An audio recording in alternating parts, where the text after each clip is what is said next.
Peter Griffin's knack for outrageous get-rich-quick schemes has led to some of the most hilarious and chaotic moments in Family Guy.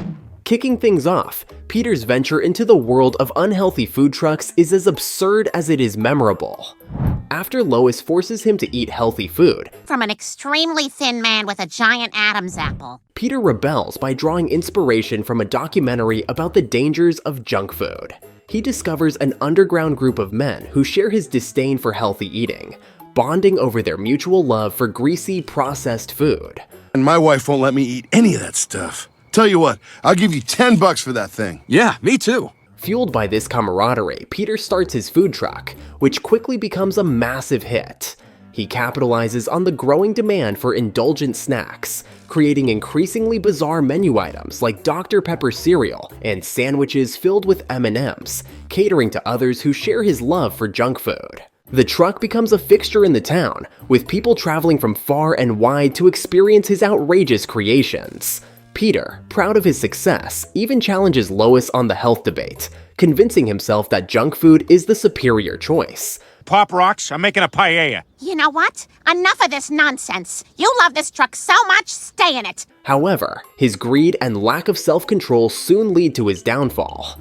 Consuming his own creations at an alarming rate, Peter gains so much weight that he becomes physically stuck inside his truck, unable to move. As Peter becomes his best and worst customer, his health deteriorates, and his food truck empire begins to collapse under the weight of his excess.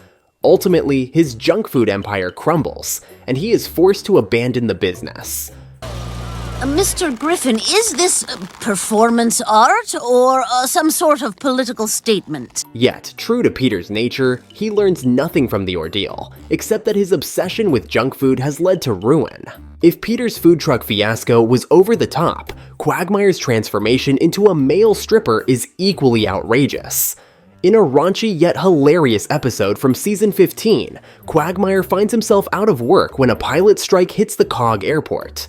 Jobless and seeking direction, he stumbles into a bachelorette party while wearing his pilot uniform. To his surprise, the women at the party mistake him for a stripper, and Quagmire, ever the opportunist, Anything else up, sexy? decides to embrace this new role. What begins as a misunderstanding quickly evolves into a full-fledged career shift, with Quagmire diving headfirst into the world of adult entertainment. Quagmire's new career shocks his friends, especially Peter, who decides to take things to the next level by becoming Quagmire's self-appointed pimp. Nothing for your trouble. You're giving me a cut? Wow, thanks. No problem.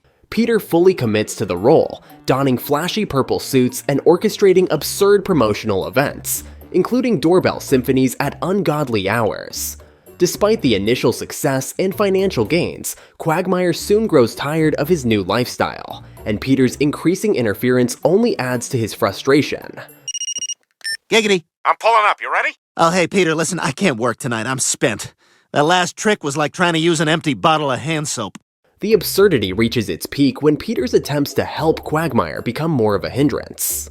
Realizing the toll this career has taken on him, Quagmire eventually abandons his gigolo days, recognizing that his true calling was never in the adult entertainment industry. Meanwhile, Peter's impulsive nature takes center stage again when he proposes opening a sushi restaurant where he plans to yell at customers in Japanese.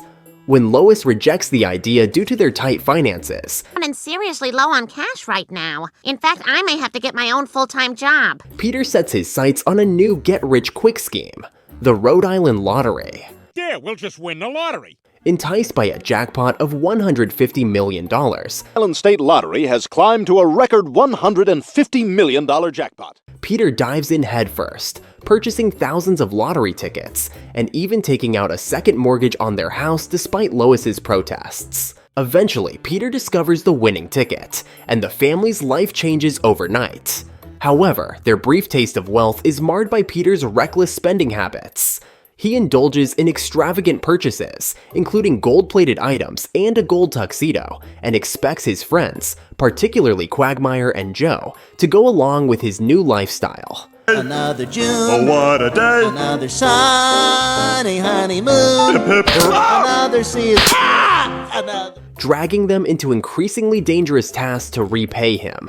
Peter alienates those closest to him. Predictably, their newfound fortune disappears as quickly as it arrived, leaving Peter undeterred and already plotting his next scheme. Peter's relentless pursuit of riches continues when he decides the city life in Quahog is too dangerous for his family after their house is ransacked by burglars. I'm reading you, Lois. I'm reading you loud and clear. Convinced that a rural lifestyle is the solution, Peter sells their home on Craigslist and moves the family to a farm, despite having no knowledge of farming. Part of owning a farm is crossing a road very slowly with cows. Okay. As they settle into their new life, Lois discovers their finances are dwindling and warns that they may lose the farm unless they find a solution. And meanwhile, you're spending half our money down at the general store and the other half at the specific store. Then, in true Griffin fashion, chaos strikes when a tornado hits the farm, revealing a hidden meth lab in their basement. What is that? Oh, sweet. It's some kind of lab. Ever the opportunist, Peter decides to turn the discovery into a money-making venture, producing and selling meth to save the farm. Look, it'd just be temporary, Lois, just for a bit, just till we get the farm back on its feet. His paranoia grows as he hires pigeons to smuggle his product, but even they prove unreliable. It's perfect. Now this is the money I owe Peter. I want you to take it back to him. Do you understand?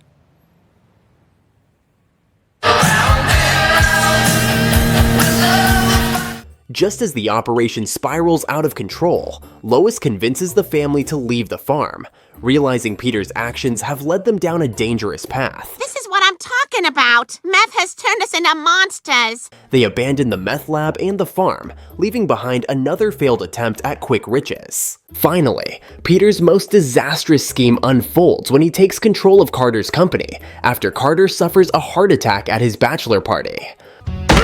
Oh my God, what's happening to him? I'm having a heart attack! You ought to know by now!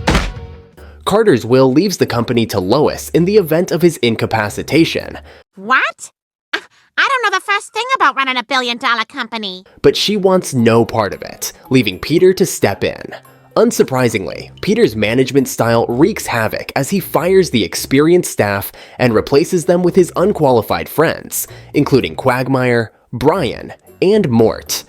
You are going to be my creative team. You are going to help me lead this company into the future. Peter, we don't know anything more than you do about running a company. Hey, where's Joe?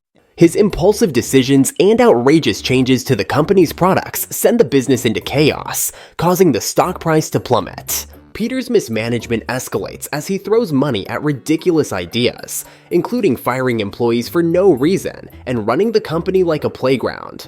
Meanwhile, he enjoys a luxurious lifestyle. Well, you made it, Peter. You're a big shot, in charge of a whole bunch of people. Oblivious to the damage he's caused. When Carter recovers and sees the state of his company, Griffin, get the hell out of my building! he and Lois devise a plan to trick Peter into relinquishing control. Let's see. What's Peter's weakness? He's gotta have a weakness.